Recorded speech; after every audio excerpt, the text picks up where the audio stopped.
Season 4 opens with one of the most intense and revealing premieres the series has ever delivered, proving immediately that the story is entering a completely new phase. After the explosive Season 3 finale, many fans expected the show to spend time dealing with the emotional fallout of Jim's death, Fatima's horrifying childbirth, Jade and Tabitha's discoveries, and the growing mystery surrounding the bottle tree. Instead, the premiere wastes no time throwing the audience straight back into chaos, showing that the nightmare inside the town is only getting worse. If anything, the forces controlling this place are becoming bolder, smarter, and more aggressive than ever before. The biggest shock of the episode comes through the arrival of Sophia and her father, a priest, who crash into town after he suddenly suffers a seizure while driving. At first, the scene feels familiar because From has trained viewers to expect confused newcomers arriving unexpectedly. Sophia appears harmless, shy, deeply religious, and frightened, while her father remains unconscious after the crash. She quotes Bible verses and carries herself like someone completely out of place in such a terrifying world. But in classic From fashion, nothing is as it seems. By the end of the episode, the truth is revealed in one of the most chilling twists so far. Sophia is actually the man in yellow in disguise. This means the most dangerous entity in the series can now shapeshift and infiltrate the town directly, walking among the residents without anyone knowing. That revelation changes everything because it destroys one of the last things the townspeople had left: trust. Up until now, the monsters mostly attacked from the outside at night. But if the man in yellow can enter their world disguised as a human, then danger can now exist inside every home, every conversation, and every relationship. Even more disturbing is the fact that Sophia's identity appears planned in advance. The hidden suitcase containing her clothes suggests this disguise was prepared long before the crash happened. That implies the man in yellow is not simply reacting to events, but actively orchestrating them. He may have caused the priest's seizure, guided the car into town, or even chosen this exact moment to enter because the town is vulnerable after Jim's death. Speaking of vulnerability, one of the most emotional developments in the premiere is Boyd's mental collapse. Boyd has always been the backbone of the town.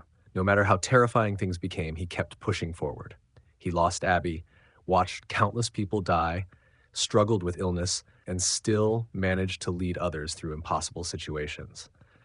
But in this episode, Boyd seems different. He no longer speaks like a man searching for answers. He speaks like someone preparing for defeat. When he starts counting bullets and discussing the possibility that there may be no way to win, it becomes clear that Boyd is losing hope for the first time. That is a major problem because Boyd represents more than leadership in From. He represents belief. Throughout the series, hope has often felt like a weapon against the darkness, while fear and despair seem to feed the evil forces controlling the town. If Boyd falls mentally, the entire community may collapse with him. Characters like Kenny, Donna, Ellis, Christy, and Fatima all react with concern because they understand what Boyd's mindset means. If the strongest person in town has stopped believing, then everyone else may soon follow. The premiere also quietly reveals how unprepared the town is for whatever final battle may be coming. Kenny confirms there are only around 47 people left, and Boyd doesn't even think they have enough bullets for everyone. That detail might seem small, but it feels like deliberate foreshadowing. For several seasons, From has focused more on psychological horror than physical combat, but now the show is clearly hinting that violence may soon become unavoidable. If the townspeople ever have to fight back directly, they are completely unequipped. No weapons, no strategy, no secure defenses beyond talismans, and no unity. Even Danny pointing an empty gun at Christy reinforces the idea that the illusion of protection is fading. Another major reveal centers around the man in yellow himself. Until now, he was mostly a mysterious figure operating in the shadows, but this episode finally confirms that he possesses multiple supernatural abilities. He can shapeshift, induce seizures, revive people with a touch, and possibly manipulate events before they happen. Unlike the smiling creatures who hunt at night, the man in yellow seems to operate on an entirely different level. He feels less like a monster and more like the intelligence behind the nightmare. If the regular creatures are soldiers, then he may be the commander. If they are symptoms, then he may be the disease. One of the most fascinating storylines in the premiere involves Julie. Fans suspected in Season 3 that Julie's experiences in the ruins were linked to time distortion, but now the show practically confirms it. The episode revisits the moment Jim died, when Julie appeared in different clothes with shorter hair, frantically saying she needed to change the story.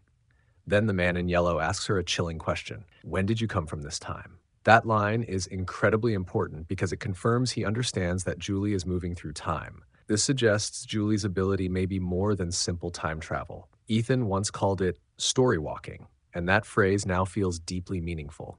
In From, time may not function normally. Events could exist like chapters in a book, and Julie may be one of the few people able to move between them.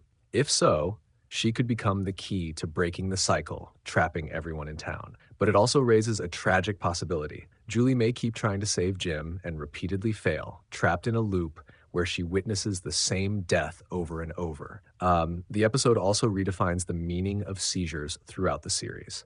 Marielle points out that the priest's condition may not be medical, and Boyd recalls that Ethan, Sarah, and Elgin also experienced seizures.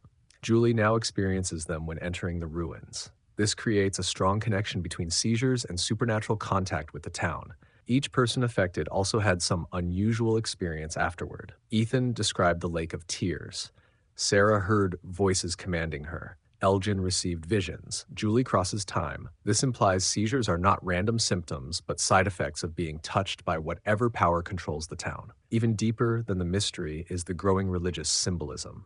The arrival of a priest, Sophia quoting scripture, the man in yellow disguising himself as an innocent believer, and the haunting events in the Matthews house all point toward biblical themes. Pots flying across rooms, cabinets slamming open and shut, and invisible forces invading the home resemble classic depictions of demonic activity. The show seems to be framing the conflict less as humans versus monsters and more as a spiritual war between hope and corruption, truth and deception, faith and despair. The man in yellow now resembles a demonic tempter figure. He doesn't just kill people, he manipulates them, deceives them, breaks them psychologically, and enjoys doing it. On the opposite side are mysterious forces like the boy in white, the Ankui children, and even apparitions like Father Katri, who seem to guide characters toward truth. This growing contrast suggests the town may be some kind of battleground where souls are tested through fear. Overall, the Season 4 premiere feels like the beginning of the endgame. The show is no longer just asking what this place is. It is now asking whether the cycle can be broken. We now have a shape-shifting enemy inside the town. Boyd losing hope, Julie moving through timelines, signs of spiritual warfare, and a community on the edge of collapse.